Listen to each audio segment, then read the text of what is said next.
We are here today to test. Yes, okay. We are here today with Drake Leblanc. We are in Sunset. Today is March 24th, 2024.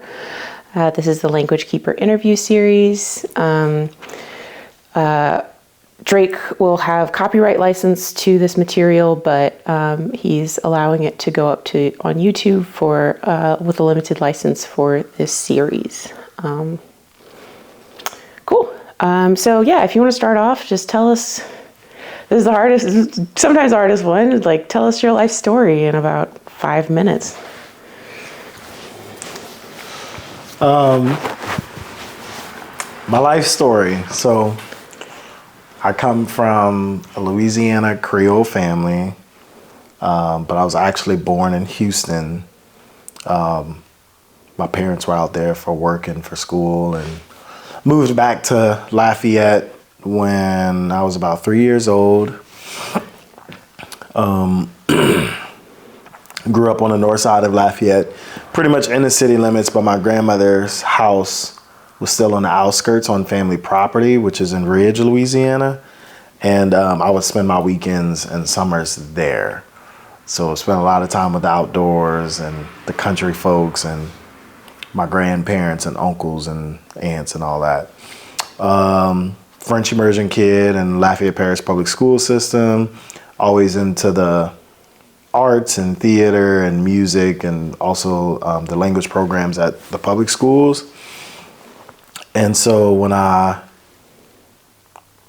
was on my way out of high school, my career, my side hustles from high school slowly started reflecting the different programs that I was in throughout school. So I started like DJing on the side and working on some low-end like French documentaries, just doing subtitles and like very basic editing work. But because I was like one of the few people in the area that like knew their way around like film editing, but also bilingually, you know, speaking French. And it was around the same time that people were trying to like revitalize a lot of these old like documentaries about like the Cajun migration and to Louisiana and all this other stuff.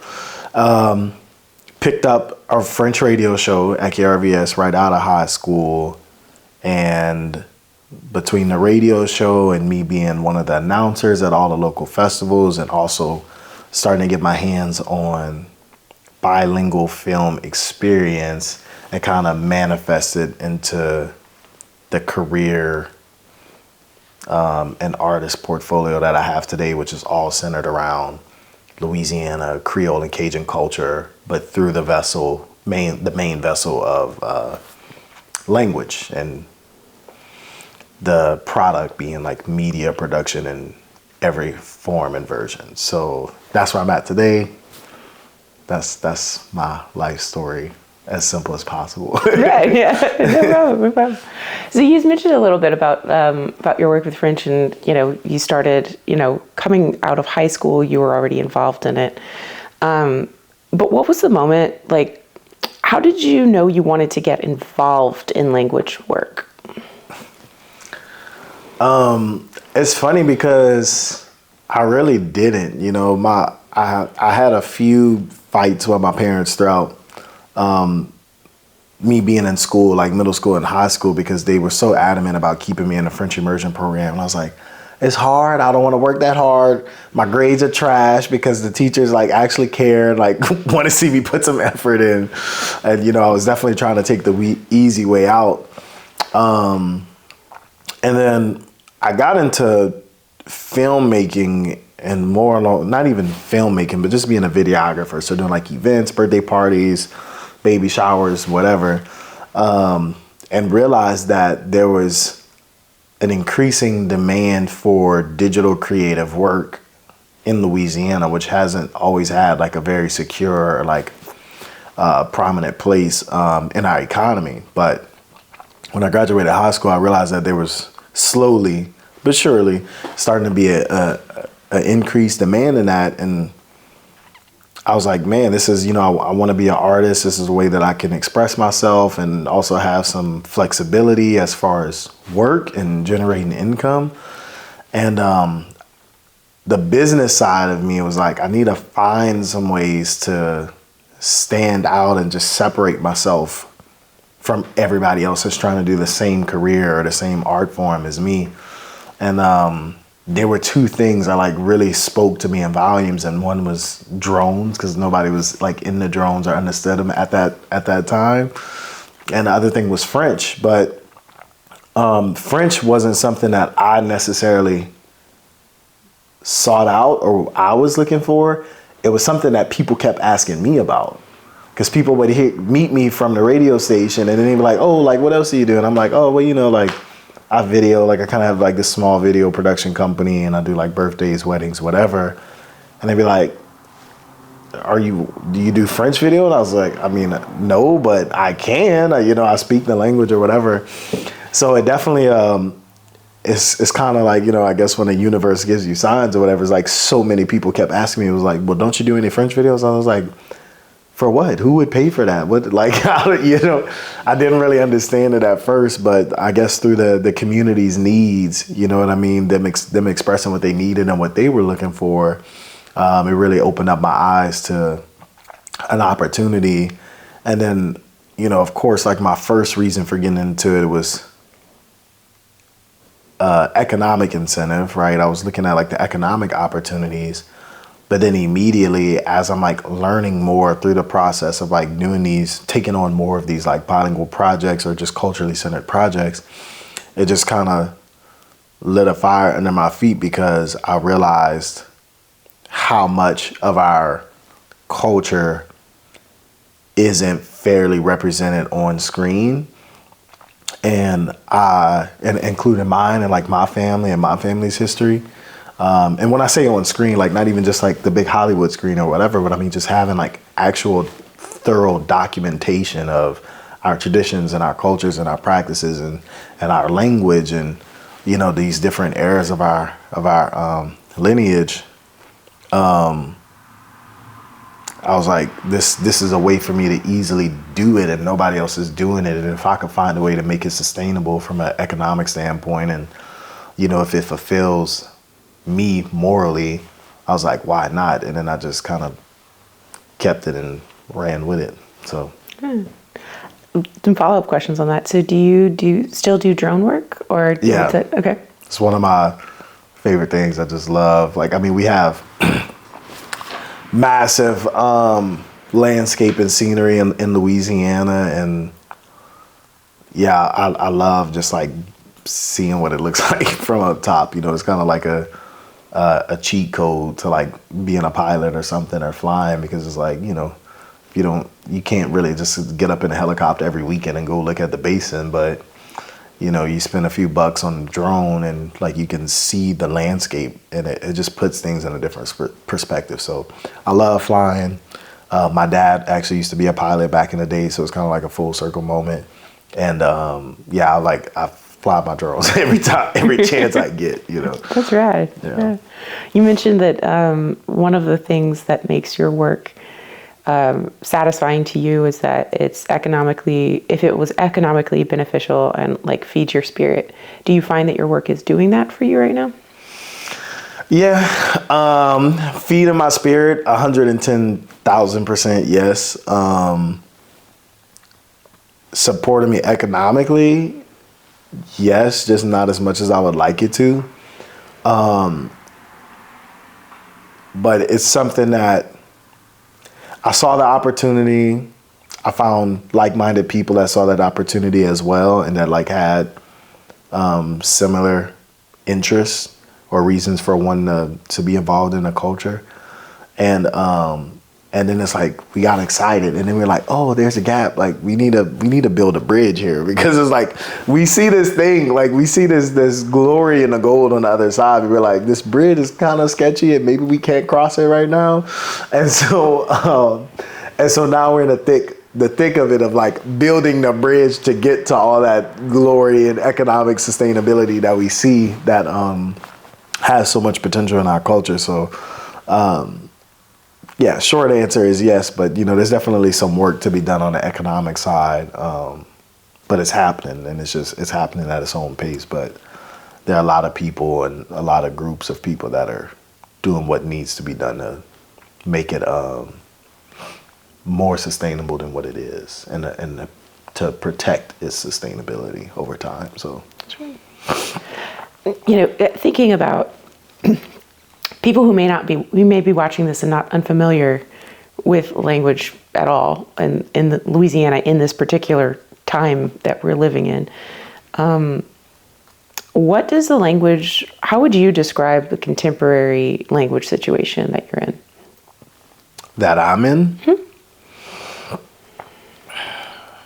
Okay, can you ask me that question differently? Yeah, Just like I think it's more of just like an obvious question of just kind of like give us a drone view of language in French in Louisiana right now. oh man, it's impossible, but I'm gonna try my best. Yeah.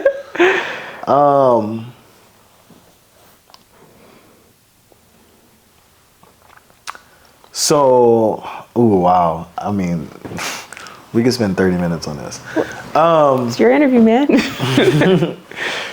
So, the language in Louisiana,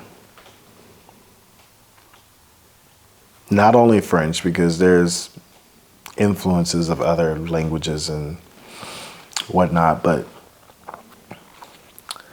I think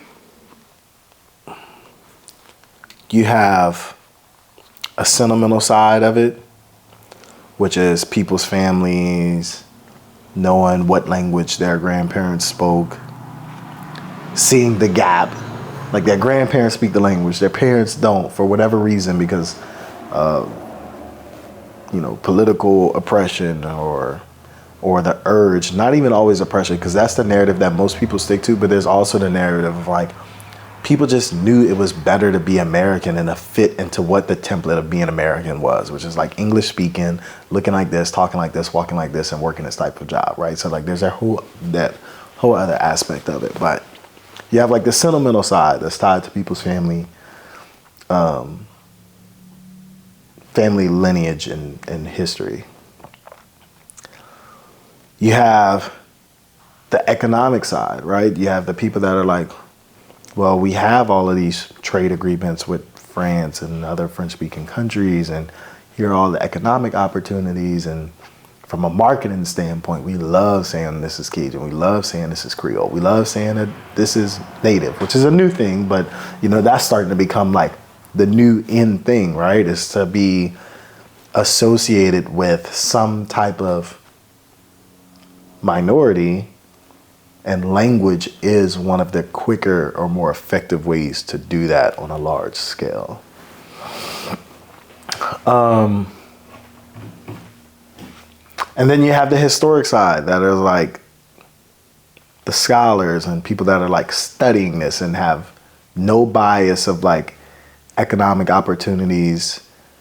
They probably aren't from here at all whatsoever, just like outsiders, just infatuated with the culture and the history and the science behind the evolution of the languages here and what stories and music and influences on the culture that they bring along the way. And so you have all three of those main like categories of people and interests kind of converging together on like the same plane of like, okay, we all know this is important and we all think it's important for different reasons. Can we find some common ground to just help make it better for all of us? And I think if you did a survey, that's what majority of the people here are trying to do. And not even only the people here, the majority of people that are connected to this culture in Louisiana in a language in some way, shape, or form, whether it's via politics, economy, their own personal family history, school, whatever it is. Like I feel like for the most part, they're all trying to like converge on this one plane of like, okay, but what can we do to make it better for all of us? And there's like some major roadblocks that are just undoubtedly going to come up when you're doing that. Because you have some people that are saying like, yeah, this is important for all of us, but it's the most important because of this, because of the economics. And you have somebody over here saying, no, it's the most important because of how it makes us feel and our family and our history. And like, that's the most important part of it, you know? And so I feel like that's kind of where we are now, where we're seeing all that manifest like in real time, people trying to save the language, or people trying to preserve the language, or people trying to promote the language, like whichever version of that. I think we're seeing it in real time of like what that looks like, of like different groups of people, an extremely diverse mix of people coming together and attempting to figure it out. And by attempting to figure it out, I think that we actually are figuring it out. And, you know, it's uncomfortable at a lot of times, but it's growing pains, you know, and I feel like we're also probably setting a really nice template for any other groups, multi-ethnic groups, multilingual groups across the board, like, you know, in the country and even like in the world. Because that's one thing that makes Louisiana special, is that it is always, always, always, always, well before Europe or the United States had anything to do with anything, been a geographical place where things were mixing and, you know, collaborating and, you know, trading and, you know, using the strengths of, you know, our peers and, you know, to our advantage. So I think we're seeing like a reincarnation of that, you know, just with today's problems and today's goals. And yeah. Thanks. That's a really great summary. Definitely want to think about that a little bit. What would you think if you could give a snapshot of French right now in Louisiana? What does that look like? Snapshot of French in Louisiana. I think it's really thriving, and I think it's thriving for the right reasons. I feel like at one point in time, it maybe wasn't thriving for the right reasons. I think at one point in time, it was probably thriving more for the idea of separating things further and providing some elite status to like certain groups of people. But I feel like right now today, I feel like there's so many different hands and different motives at play that I think it's growing. I feel like anybody inside or outside of Louisiana could look at it and be like, oh wow, this is growing, and it's building a lot of true and useful momentum. Can you talk a little, or do you want to talk a little bit more about what you mean by the wrong reasons?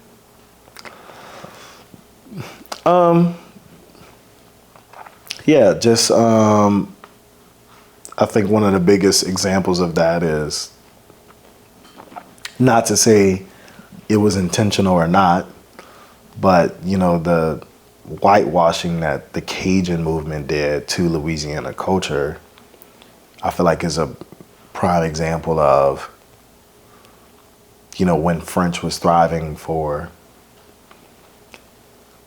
I don't even want to say the wrong reasons, but I think maybe going about it in not the best way possible, like the wrong way, right? Because the hyper focus on this one part of it and the lack of accuracy and acknowledgement to the other groups that had something to do with the unique culture that we have here and our ties to the language and influence on the language, you know, it segregated it. It like pushed these other cultures out and kind of like left them to defend for themselves with like an extreme disadvantage and very little resources.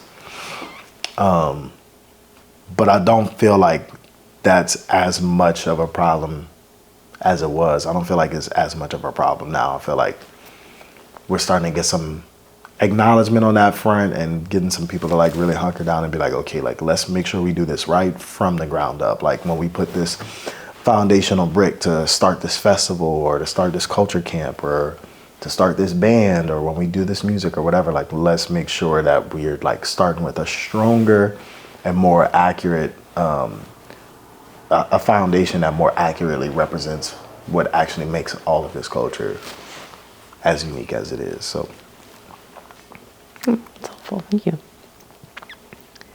Thinking about, you know, I'm, it's hard to do this interview midlife with someone, but, thinking about all of the things you've done in your life, understanding there's probably going to be more. But there has to be, and it's hard to brag. So I just want to let you know, this is an invitation to brag. Okay. Tell us about some stuff that you're really proud of that you've done.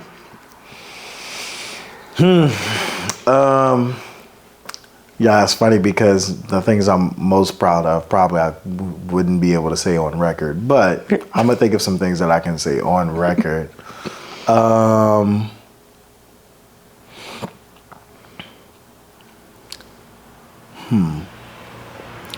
Well, for one, I think just going against the grain, like in terms of my career, and because I was in all these academic programs or whatever in school, it was like everybody just knew for a fact that Drake was going to go to some like nicer college and get whatever GPA and scholarship. And I was like, I'm gonna be an artist. I'll be a struggling artist instead.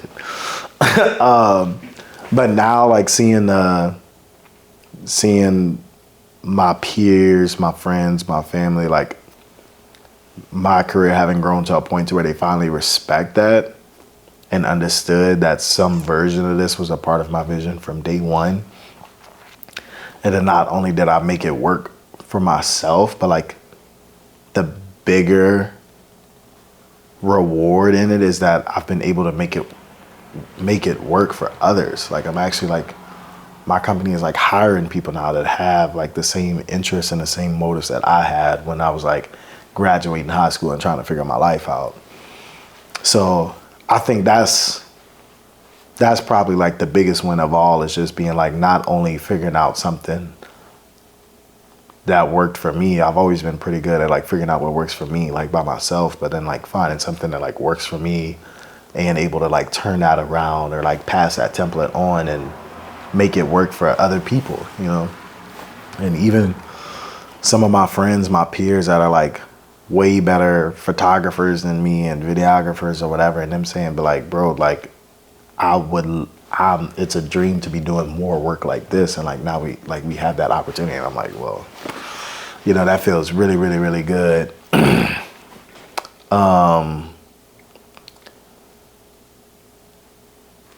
I've been able to do a lot for like schools, all ages, elementary all the way up to college level, like doing presentations and talks and bilingual career days for like the elementary kids and middle school kids. And that's been really nice to like, I don't have kids, but like just thinking about the idea of like having kids and like going to, which I consider schools to be like a sacred place, literally as sacred as a church. And being able to see the kids like get excited about like these things that people weren't presenting to me and my classmates, So like seeing them get like genuinely excited about it, that tells me, okay, not only have I helped open up doors or a new perspective for like people my age or my generation, but I'm like, there's evidence that it's getting passed down and it's transferring over to like the generations that come after, when you see the kids and whatnot. So that's another big win, because it's like, okay, this probably might last longer than I will on earth. And that feels really good. It feels like you started something, with enough momentum to like last longer than your lifetime. Feels really freaking good, And so, yeah, that's probably like my two biggest wins or successes, I guess. Things I would brag on. What did you mentioned earlier that when you're talking about one of your biggest successes was kind of making it as an artist, to like better capture that. Could you talk a little bit about like what was your family's reaction, or was there a family reaction when you decided to be an artist? You said you had all of these opportunities and you're like, I know what I want to do. Nobody in my family was anti-supportive of that. My dad was a little bit more like laissez-faire. He was like, all right, bro, like do your thing. He's like, as long as you ain't making babies or getting in jail, he was like, I'm like, do what you got to do. Like, this is, because his mentality was, he would always tell me, It's like the day I turned 18, he was like, at 18, he was like, Uncle Sam can call you and tell you to go put your life on the line for him. So he was like, at this point, he's like, he's like, I'm here for counsel, when you seek it. But he was like, do what you got to do and just like, don't be a good person, So he was like way more supportive of it, and probably like have more faith that I could pull it off in the way that I did, because my dad is like a very heart guided person, and he's like, as long as you're doing good in the world, like everything will be fine, And my mom and a lot of my aunts and uncles or whatever that are way more old school and like traditionally guided.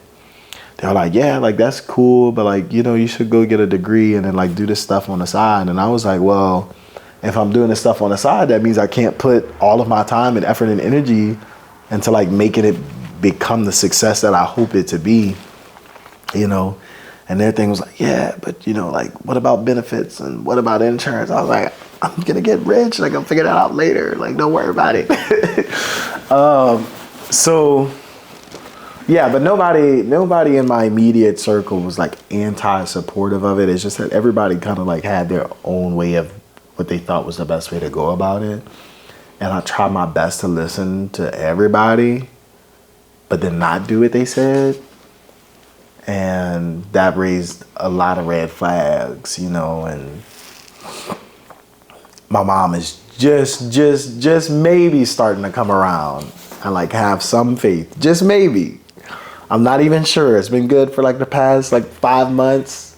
It's our longest good streak yet of like, okay, I think my mom trusts me and believes that I have an actual career. But like the way she's put it, sometimes she was like, I just don't understand. She was like, this wasn't possible when she was in school, when she was getting out of high school and going to college. She was like, what you're doing wasn't possible.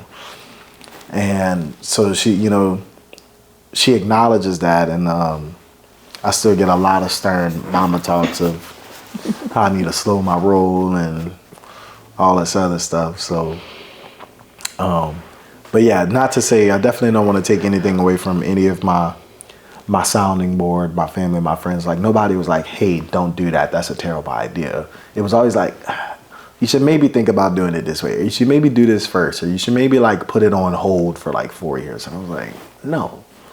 Time has like always been like the most important thing to me ever. And I'm like, why put my time into something that I have no intention of making it my plan A or my plan B? And I was like, art, culture, expression has always been like my plan A, B, and C of like what I wanted my life to be centered on because of how strongly I feel it.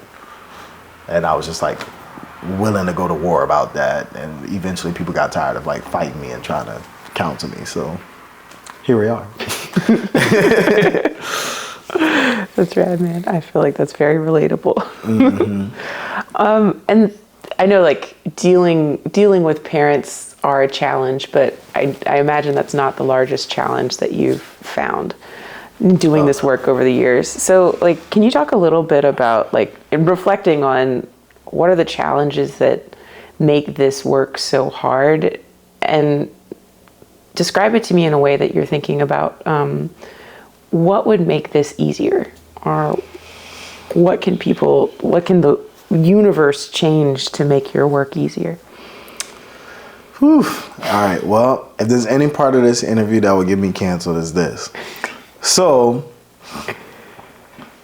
I will say, just to preface this, it's funny that you said, like your parents, my parents probably weren't the hardest part of dealing with all this, but something my dad would always tell me when I was young is that he would always tell me, if you can master the relationship with your parents, like if you can figure out how to have like a good relationship and communication with your parents or your family, he was like, you'll be able to figure any and everything else out in life. Because he was like, nothing will be harder than that, because nothing gets more personal than that. He's like, these are the people that like literally made you, literally brought you into this world, damn near the closest thing to God you'll ever know, because like they made you. And he's like, it'll always be personal. Every little thing, it's always going to hurt the most, and it's always going to feel the best when it's good. So he's like, if you can figure that out, he would tell me how that would get you through life. And that helped me a lot, because Lord, There's definitely have been some challenges. There's currently some. I mean, there's currently obstacles that are like bigger than ever. And, it feels like walking up to a mountain and you're like, oh my God, I cannot see the other side. I ain't never climbed this mountain before. I don't know if I should go left, right. Like, how do I overcome this, literally? And when you're talking about culture and history and economy and religion and like all these things that are like a part of my work,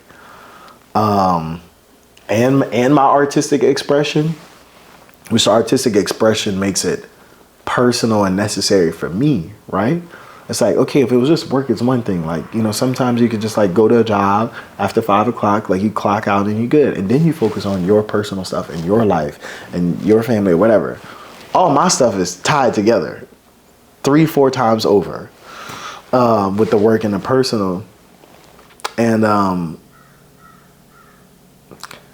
as far as what could make it better, well, to put a word on what the biggest obstacles or the obstacle that I face the most in my line of work is politics.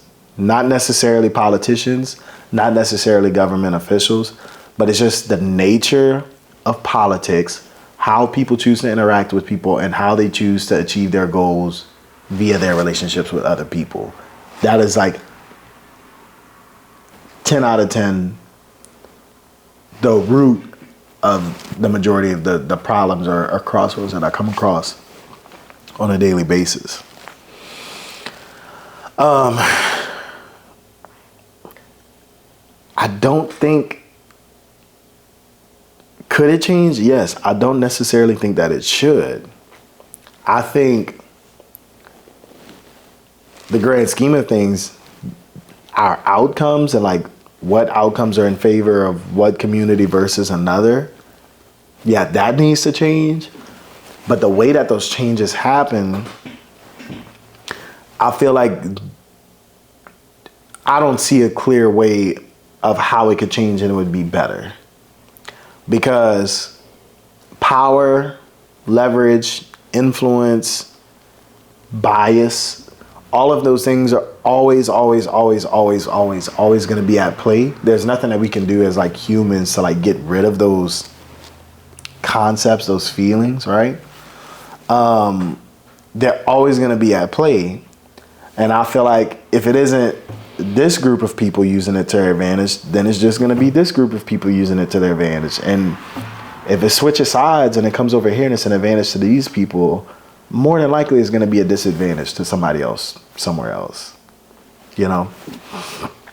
And so my perspective on that, instead of exerting my energy on trying to change the system, I'm saying, hey, let's use that to our advantage if we know that our goals and our mission is what we truly believe is good. And the hardest thing to accept is that pretty much everybody thinks whatever they're doing and whatever they're doing it for is ultimately best. Like they think that is the best thing to be doing. They think that is what's good, whether it's for them or for their people or the people that they care about. They think that's what's good, even if it isn't good for me or for you or for the next person. So I don't know. It might be slightly pessimistic or whatever, but I'm just like, I wouldn't waste my time trying to change that. And that's not to say that the next person shouldn't try, because I think we always need people trying to do any and everything to like change things, because growth is change, right? Things have to change in order to grow. I'm just focused on changing a different part of it. I'm focusing on using the system that's already at play to change these other things instead of trying to change the system, because to me, changing the system doesn't guarantee a different outcome. Do resources play into this at all? Or do you think that, when you're thinking about the hardest part is internal politics, do you think that that's, that is the core? Or do you think that there's like, because to me, just personally, I feel like there's a resource part that plays into this? Like the reason why people need to be so close is because of the limited resources? Or do you think that that would change things? Ask me again, do I think that if the resources were what? If there were more? If there were more resources, then people wouldn't have to be so close or working on such things in a way that would create as much political turmoil. Or do you think that even if there were more resources, the political issue would just expand to the size of the resource? It's just a thought of how you're thinking about this. I don't think we need more resources. Okay. I think all the resources are there. There's just that the bulk of them are being controlled by a small group of people, or people that have like a very limited set of ideas and goals. But like the resources are there. That's how, I mean, that's why everything is so unbalanced. Like, you know, it's like it can't be unbalanced if there isn't like a crap ton of shit somewhere else. It's like the resources exist. You know, it's like if we have like two scales, it's not that we don't have enough weight to balance it out. It's just that all the weight is on one side. So I'm not saying, hey, let's add more weight. I'm saying let's take some of this over here and bring it back over here. We don't need to add more stuff at play. Like we need to take some of this over here and just spread it out. Spread it out more evenly. That way, that way it balances out more. So I feel like there's an extreme amount of resources already at play, and just to relate it back to my work, like there's an excessive amount of grants. There's an excessive amount of artistic coalitions and nonprofits and like things that are culturally oriented, right? Where their goal or their focus is to preserve and promote culture. They got money. They got cameras. They have film crews. They have, historians. Like they have all of these things. It's just that all of these things have been gathered to one side. So it's like, I don't think we need more historians. I don't think we need more videographers. I think we just need to balance out the playing field a little bit and just bring a few of them to the side that doesn't have enough, And I feel like once we do that, then things will start to kind of be on autopilot, where it's like, okay, and then the next generation, like they'll figure out a way to do it a little bit better and a little bit better and a little bit better, But some of the more involved conversations that I have at like a political or like funding or, city or state resource level or federal resource level, it's 90% of the time it's like, oh yeah, well, like we have resources for that. And I'm like, I know, can we get them over here?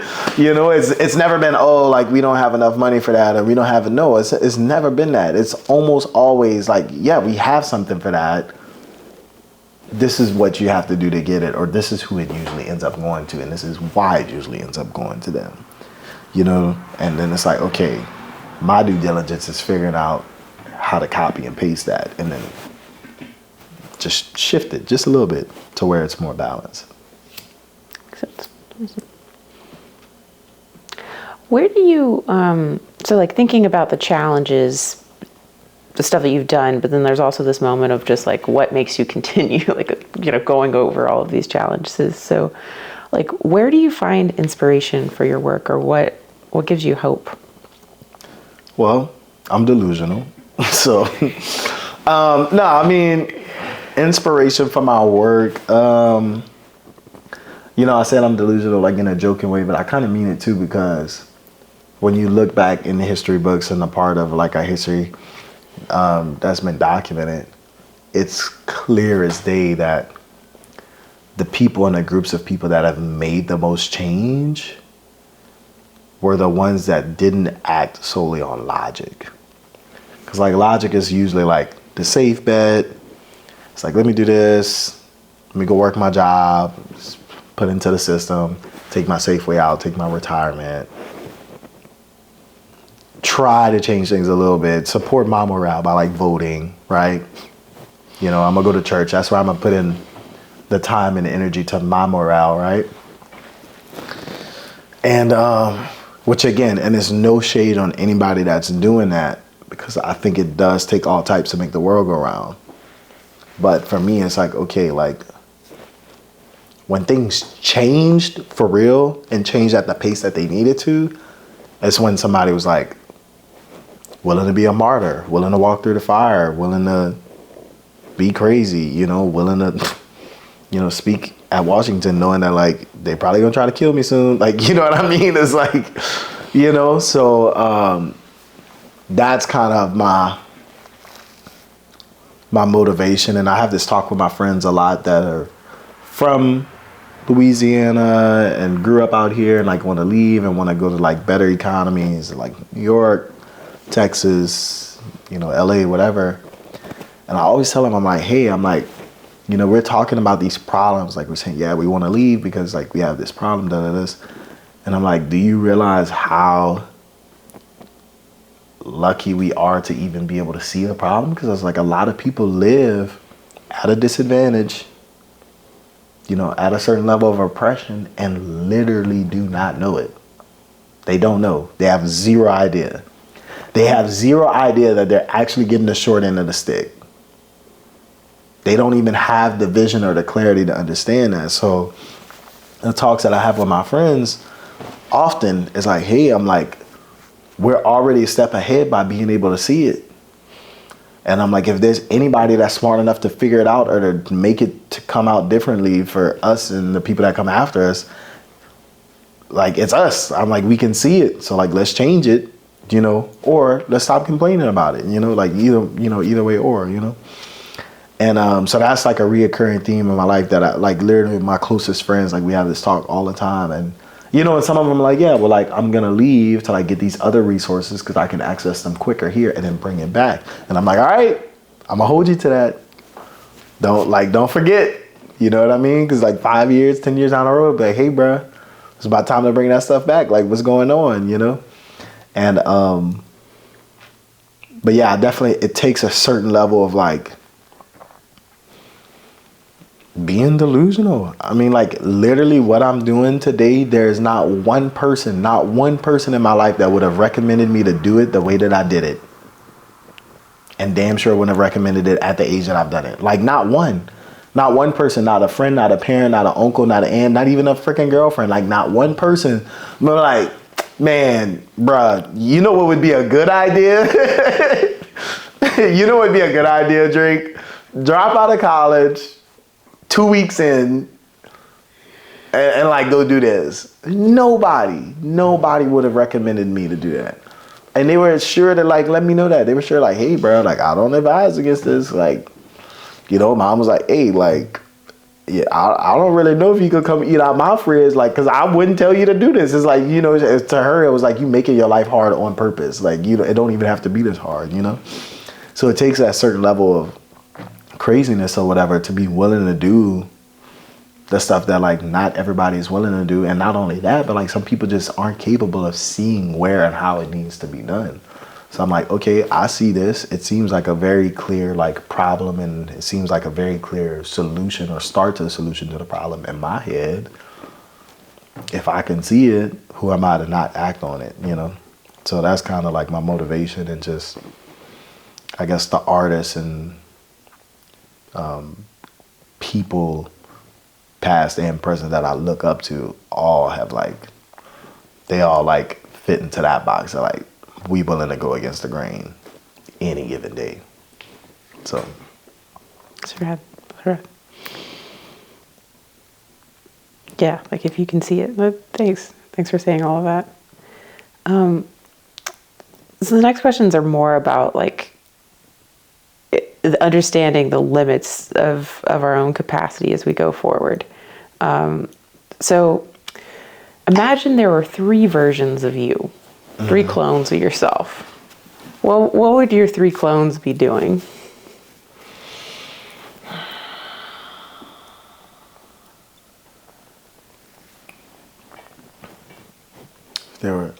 I think three of me would be too much, but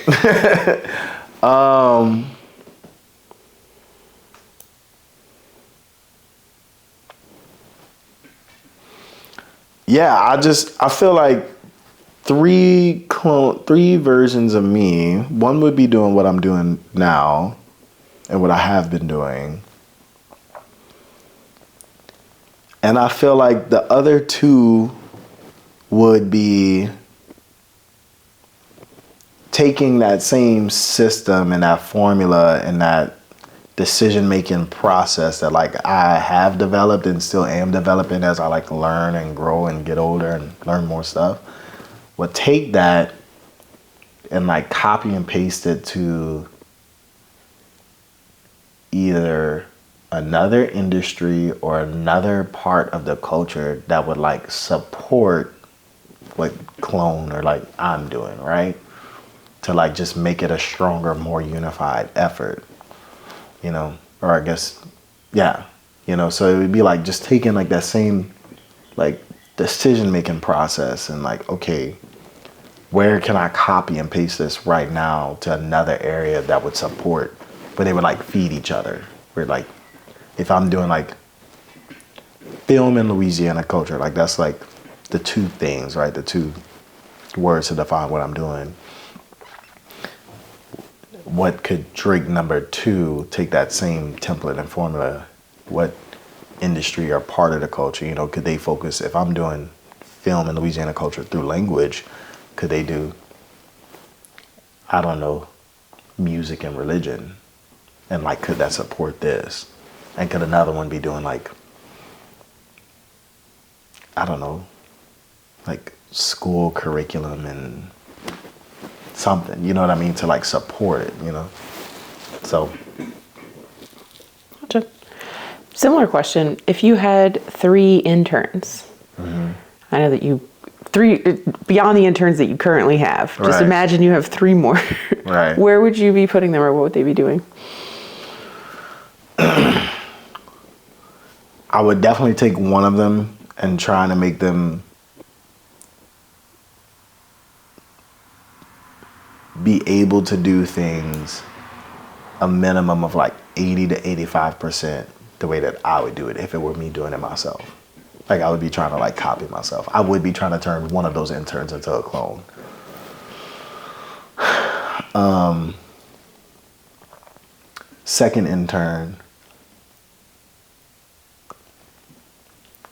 Second intern, I would have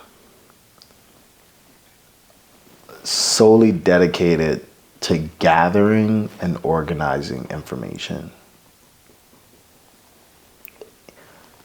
Not only information that we think could help, whatever the collective goal is, but even stuff that's like close enough. Like it might not be like the first thing you would point to support, you know, Creole and Cajun and Louisiana culture, whatever.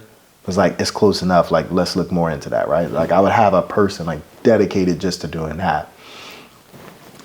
And then the third intern would be like the analyst that analyzing what I'm doing with the first intern, which is boots on the ground, actionable things and like doing things at work, analyzing the information that the second one is bringing and helping put the information, which is like future stuff, right? Or stuff that hasn't been acted on yet, and analyzing stuff that has been acted on yet and helping be like, okay, this is what we can incorporate now. This is like the next step, like kind of helping figure out what next steps is. That's a good system. It sounds like you spend a lot of time thinking about internal system design within yourself. Yeah, because it's something that because organization and I mean, just by human design, like it's hard to be like that robotic, but sometimes being robotic works. And every time that I kind of drop the ball on something at work, or I'm like, ooh, like this is how it would have went better if I could have just like got myself to like hunker down and handle it this way and process it this way. This is what would have allowed me to do it better. But it's hard because the openness and the flowiness and not having that rigidness and not having that structure is what allows me to be creative and even think about that stuff in the first place. It's what allows me to like step outside of that and just kind of like, oh, like, I don't have to go to work right now. I have like, I can have a 4-hour morning if I want to, and I can like deconstruct my life and think about everything that went well and everything that went wrong yesterday and like actually figure it out. I'm only able to do that because I'm not so, 1 + 1 = 2, so I'm always like, well, if I could, and I feel like that's like I feel like that's the big jump. I feel like that's the big jump between underground, kind of like independent, not even only artists, but just entrepreneur, philanthropist, community activist, whatever. I feel like the big jump is you break all of your walls and all your limits as much as you can to like maximize yourself as an individual. And you either stop there, and you'll have the notoriety, like you'll be that person in your community. You'll have the respect. People will acknowledge like the grassroots movements that you've done or whatever. And like you'll get your flowers. But then that jump is like how you get to like worldwide change. That's how you get to like, Malcolm, Martin Luther King, Farrakhan. Like that's how you get to that level. System. They all had systems in some way, shape, or form. They didn't call them systems. Maybe it got called a church. Maybe it got called like the social club. Maybe it got called this, but it's like, it were systems, And so that's something that's been on my mind a lot lately. Because I'm gonna get tired one day. And when I get tired, I'm like, I don't feel like the work that I'm doing or the way that I'm doing it should stop. I'm like, I'm gonna get tired one day. I was like, I need to think about a system that can like continue this on, So True.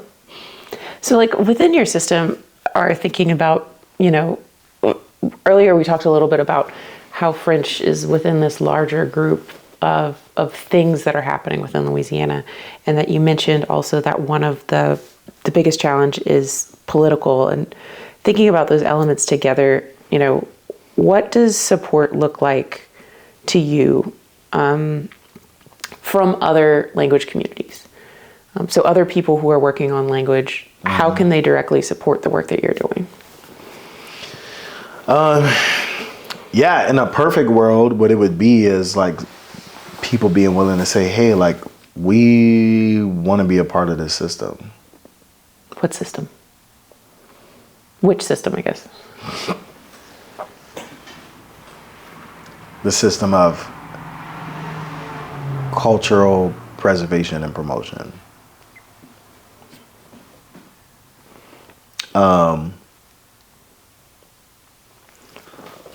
Because there's so many independent grassroots movements, but they're all isolated, including my own. But it's not as isolated because I lucked out with, where my family's from and what culture I'm a part of, and the influences is that we have a little bit of a web because of Canada's interest in us, because of France and Europe's interest in us. And then also because of how many people in the United States like actually come from Louisiana in some way, shape, or form. So it's like even within this continent, like the roots and the veins spread far and wide, and we're able to like kind of pull some of those resources back to the source. So that helped, undoubtedly that helped establish this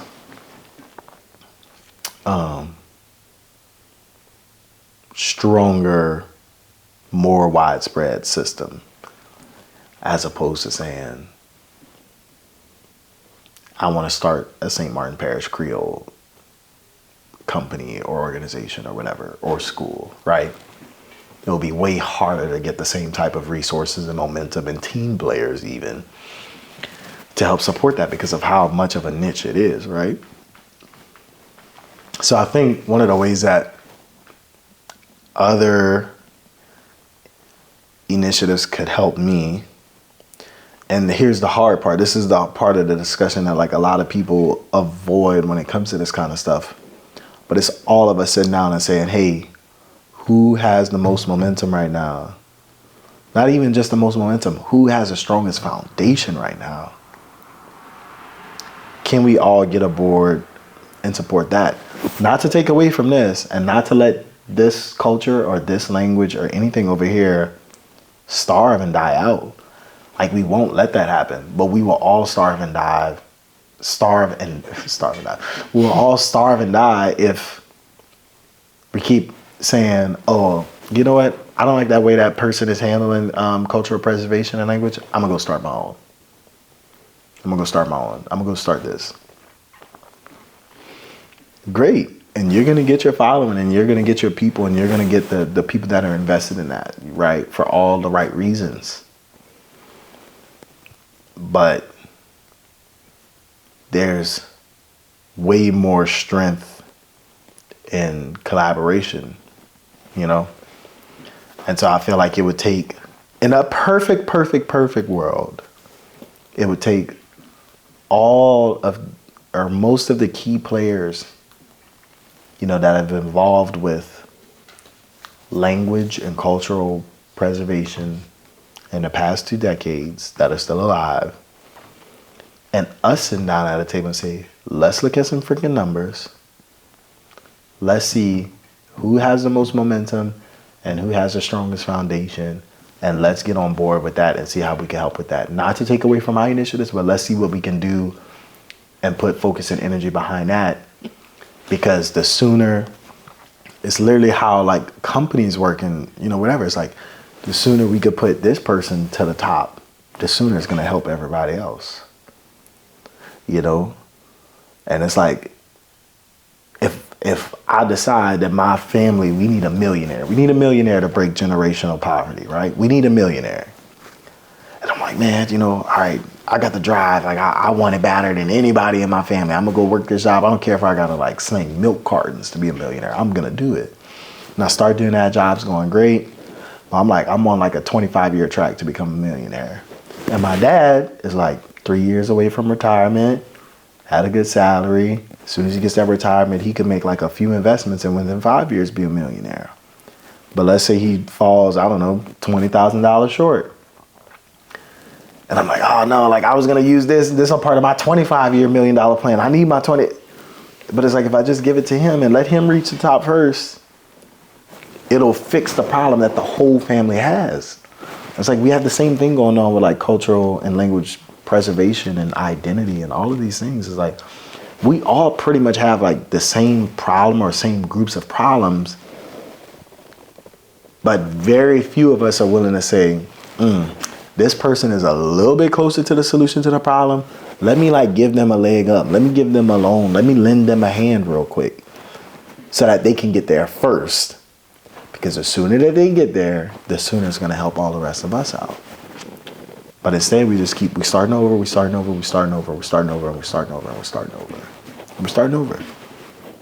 You know? Okay. So. What are you, so within the example that you gave, you were able to establish that $1 million it would be the goal, you know, in the way that you were thinking about that. When we're thinking about cultural participation and promotion system, you mentioned that momentum and foundation are the two things that you feel like, you know, we need to understand that we need to put our support behind people with momentum and foundation. Can you describe what those both terms mean to you and what that looks like in the language space? Yeah. Number one, I mean, I think you have to look at it from like a financial perspective of like, okay, like who has the most like tangible, like cash assets and resources to work with, because we live in a society where, you know, cash is king, resources work, and you're able to get significantly more buy-in from other people that may not have any ties to this culture at all whatsoever, but just want to do something good for the sake of them sleeping better at night or just knowing that people need help or whatever. It's like you're able to win way more support from those people. You say, hey, look at what we've done so far. This is like, because it's, speaking of language, I mean, like money is a language, you know, and it's a language that most people, you know, whether they care for it or not, they respect it and understand its value and you know, and what place it holds in our society. So I definitely think of, when I talk about like momentum and foundation, definitely from a financial perspective. Also just from like community morale, like buy-in, like how much community support an initiative has and how diverse that support looks. Because again, if it's, I'd rather take support from 100 people that come from 100 different cities than 1,000 people from one city. You know what I mean? Because that says a lot about how universal your goals and your objectives are, which shows, hey, we might not have the most people right now, but we have the most diverse buy-in, which it makes it stronger because it's less, if something that I do or the initiative does pisses off this one group of people, it doesn't mean that the whole thing is going to fail because we have this buy-in from 99 other communities, other demographics that like support this as well. Because messing up and making mistakes is a part of it. It's like it's inevitable, right? And so it's like we know that at some point something that we do is going to rub somebody the wrong way. And it might take us time to repair and fix that. Because we never want to leave things sour, but things take time to like repair and fix and to make amends. So again, it's just like not to make it so numerical, but it's, a foundation that's the most diverse and not necessarily the largest in numbers or subscribers or viewers or whatever, but like what is the most diverse? So that's like the two main things I think as far as like the momentum and the foundation is like the diversity of the buy-in, but then definitely also like what type of like financial resources and momentum are already accessible by and for that initiative or that collective. Yeah. Thanks, that's helpful. So we're getting close to time. Is there anything that you feel like we haven't covered or you want a chance to say that we maybe not have talked about directly yet? No, not really. I mean, some really good questions and definitely stuff I never talked about before on camera. So, yeah, I feel like we covered it all, and I feel like anything that hasn't been covered is just gonna come about in real time and in the work, that me and other people are doing, and yeah. I had one more question I just remembered. What is your family's relationship to language? Do your parents speak, or were they? I know they said that they really pushed you to go into French immersion school, and they were kind of the reason that you stayed. Is that because you were using language within your family growing up, or? Yeah. So my neither one of my parents speak French or Creole. My grandfather, who's the son of a sharecropper and has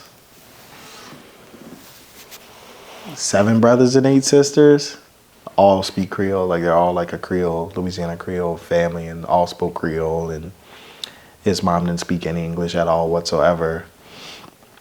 And so that's like, as far as like my family ties or whatever, I just like grew up hearing my grandfather speaking and never really knew what they were saying.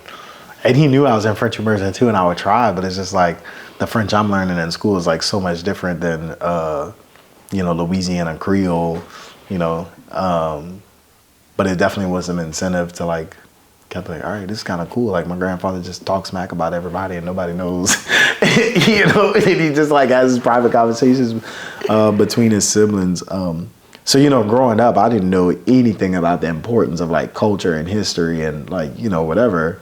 I just thought it was cool that, my great aunts and uncles were gossiping about everybody and, even me, and just kind of like that was like their thing. And I thought that was like really special to see. And I like to think my grandfather's still alive. I like to think he's pretty proud of all it. I mean, he shares all my stuff on Facebook. So I think he's pretty proud of, of just what I'm doing and like where I've taken it. So, but yeah, neither one of my parents speak it, but I think that's why they were even more adamant about like putting me in French immersion and keeping me in there.